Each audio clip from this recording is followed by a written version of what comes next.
সারা বছর চটপটি যতই খাই না কেন ঈদের সময় বা ঈদের দিন কিন্তু চটপটি খেতেই হবে, এরকম একটা অবস্থা। তো যাই হোক, ছোট বড় সবাই কিন্তু চটপটি পছন্দ করে আর খুবই স্বাস্থ্যসম্মতভাবে এই চটপটি আমি ঈদের দিন বাসায় রান্না করে থাকি।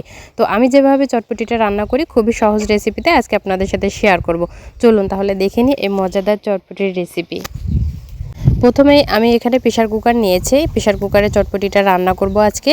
কিছুটা সরিষার তেল দিয়ে দিলাম, এখানে রসুন আর আদা বাটা আছে এক চামচ করে দিয়েছি, সামান্য লবণ, হলুদের গুঁড়া দিয়েছি, আর দিয়েছি চটপটির মশলা, মরিচের গুঁড়া দিয়েছি, আর অল্প করে একটু পানি দিয়ে ভালো করে এই মশলাটাকে একটু কষিয়ে নিচ্ছি। মশলাটা যত ভালোভাবে কষানো হবে চটপটিটা খেতে কিন্তু তত বেশি ভালো লাগবে। আর এই যে মশলাটা সুন্দর মতো কষানো হয়ে গেছে, উপরে তেল উঠে আসছে, এখন একটু বেশি করে পানি দিয়ে দিলাম। মানে যে চটপটির ডালটা আমি সেদ্ধ করতে দেবো, সাথে 2টা আলু দিয়েছি আর সে চটপটির ডালটা দিয়ে দিলাম। এটা আমি ওভারনাইট ভিজিয়ে রেখেছিলাম। হাতে যদি সময় না থাকে তাহলে অন্তত 4 থেকে 5 ঘন্টা এই ডালটা ভিজিয়ে রাখতে হবে, তারপরে রান্না করলে খুব ভালো রেজাল্ট পাওয়া যাবে।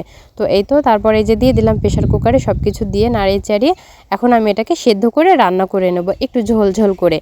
তো একটু চেক করে নিলাম সব কিছু ঠিক আছে কিনা, তারপর একটা বাটিতে অল্প করে পানি নিয়ে কিছুটা তেঁতুল দিলাম। তেঁতুলটাকে 10 মিনিটের জন্য ভিজতে দিয়েছিলাম। তেঁতুলটা যখন ভিজে গেছে, তেঁতুলের উপরের অংশটা নরম হয়ে গেলে হাত দিয়ে ভালো করে কষলিয়ে বিচিগুলো ফেলে দিয়েছি। আর এই সাইডে আপনাদের ভাই আমাকে অনেক কাজে হেল্প করে দিচ্ছে, মানে ফুচকাগুলো ভেজে দিচ্ছিল।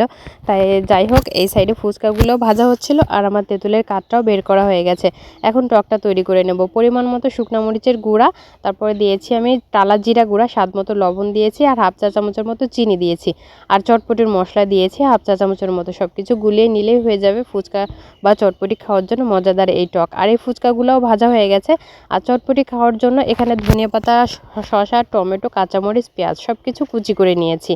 একটা বড় একটা বাটি নিয়েছি, বাটিতে এখন সেই চটপটির যে ডালটা আমি রান্না করেছি সেটা নিয়ে নিলাম। তারপরে এখানে চটপটির মশলা নিয়েছি 1 চামচের মতো দিয়েছি, স্বাদ মতো টমেটো দিয়েছি, মানে নিজেদের পছন্দ অনুযায়ী এগুলো ব্যবহার করা যাবে, শসা, টমেটো, পেঁয়াজ কুচি, ধনিয়া পাতা কুচি, আর পরিমাণ মতো ঝাল, যে যেমন ঝাল খেতে পছন্দ করে সে তেমন ঝাল দিলেই হবে। কিছুটা ফুচকা এখানে ভেঙে দিয়ে দিলাম হাত দিয়ে, অনেকে আবার ফুচকা খেতে পছন্দ করে না, না দিলেও চলবে। আর টকের পরিমাণটা তো আমি সবসময় বেশি পছন্দ করি, যে যেমন পছন্দ করে, টকটা একটু বেশি করে দিয়ে দিলাম। আর একটা সেদ্ধ ডিম নিয়েছি, ডিমটাও সুন্দর মতো গ্রেট করে দিয়ে দিচ্ছি। ডিম না হলে তো চটপটি একদম জমেই না, তাই না? তো এই যে ডিমটা সুন্দরভাবে গ্রেট করে দেওয়া হয়ে গেছে, এখন শুধু খাওয়ার পালা। আজকে চটপটির রেসিপিটা কেমন লেগেছে অবশ্যই কিন্তু কমেন্ট করে জানাবেন। আর যদি ভালো লাগে ছোট্ট একটি লাইক, কমেন্ট, শেয়ার করতে ভুলবেন না। আর এরকম সুন্দর সুন্দর রেসিপি পেতে অবশ্যই আমার পেজটি ফলো দিয়ে রাখবেন।